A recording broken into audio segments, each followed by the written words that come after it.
Et quand maintenant Bartimée vient devant Jésus-Christ, la Bible nous dit qu'il a jeté son manteau. Dites le manteau. Le manteau représente une dimension. C'était un homme prophétique. Avant même de voir, il avait vu qu'il avait vu. C'est pourquoi il a jeté le manteau dans lequel il gardait la nourriture du mendiant. Ainsi, il s'est séparé de son ancienne vie alors qu'il est toujours aveugle.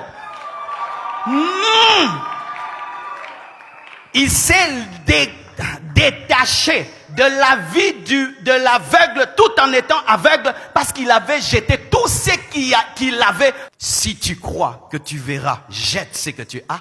Si tu veux le deuxième niveau, jette le premier niveau. Car Dieu nous parle souvent dans les manteaux. Regardez le manteau de Joseph. Joseph avait le premier manteau, symbolisant l'amour de Jacob. Et ce manteau lui était ravi par ce frère.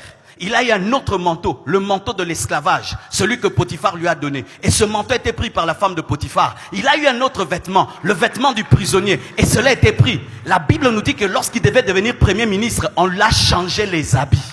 Mon frère, tu dois changer de vêtements. Changer de vêtements, c'est quoi? D'attitude, de caractère, de mentalité. Tu dois déjà commencer à fonctionner à un autre niveau tout en étant dans le premier niveau. Pour moi, mes frères, ce n'est pas qu'un calendrier qui est passé. Non, c'est une nouvelle vie. Ainsi, je vois les choses différemment. Et je me débarrasse des choses de 2019 pour saisir les choses de 2020. Car la chose la plus difficile à changer dans un homme, c'est sa manière de penser.